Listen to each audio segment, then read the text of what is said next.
Tak, tohle je cesta do toho opuštěného kempu. Vypadá krásně. Krásný les, příroda.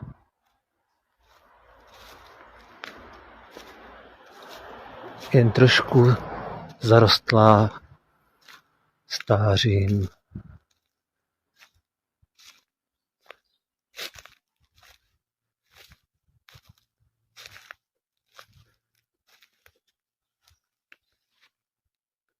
Je to normální lesní cesta. Opuštěná. Ježiš, co to je? Není to snad ta dívka z údajného kempu, co by tam měla strašit. Stojí tam, nějak se kýve. Ježiš, já už mám strach teď. On se to přibližuje. Ne, dívá se na mě. Její pohled mi prořezává ruku. Bolí to. Co to je? Ruka mi krvácí jen z pohledu.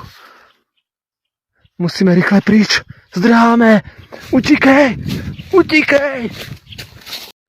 Dostali jsme tip od našeho diváka na opuštěný kemp, kde se dějí nadpřirozené věci. Tohle nás přivítalo po cestě. Mlha nebo kouř? Nevíme jistě. Vítejte v opuštěném kempu, kde se žádná bytost neobjevuje už asi 20 let. Všechno tady je prázdné, opuštěné, jen podivný starý karavan. Nikdo neví, kde se vzal. Údajně mladá rodina přijela vykoupat se v tomhle jezeře, rybníku. A to se jim stalo osudným. Jak vidíte, vše je opuštěno.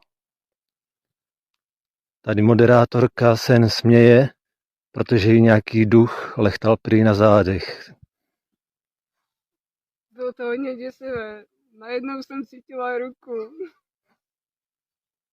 A jako, ten duch tady fakt někde je, protože vidíte, v té vodě občas něco žbuňká.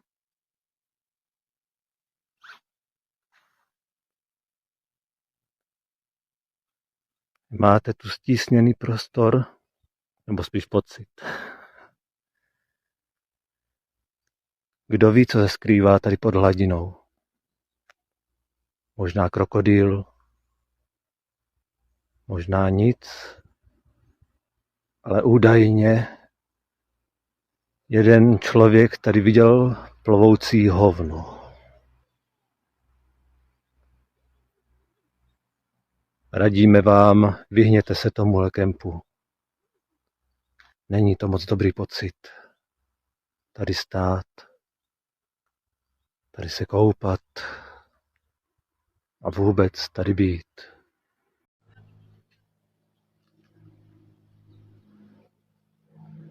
Pobyt v areálu je na vlastní nebezpečí. Říká to i tahle cedule. Zde opuštěné hračky, skluzavka,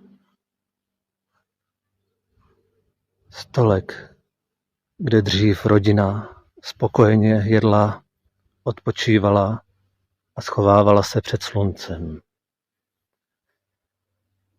Teď se podíváme na legendární kolotoč, který se občas údajně točí sám od sebe.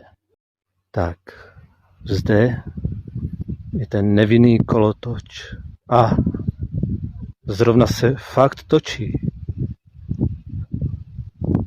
Jak vidíte, nikdo tu není.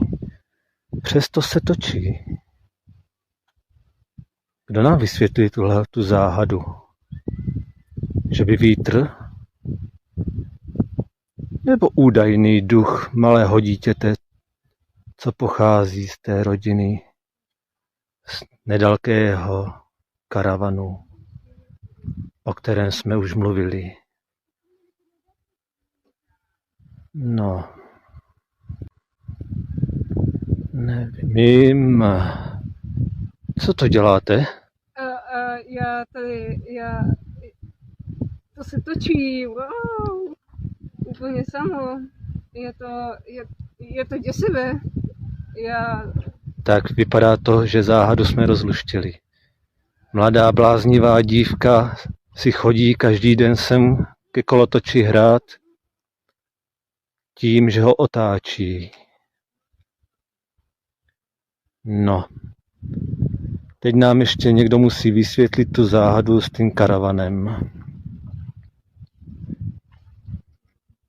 No, tady se všechno nějak divně houpe.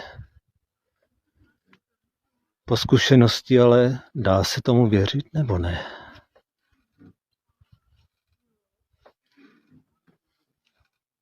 Kdo ví?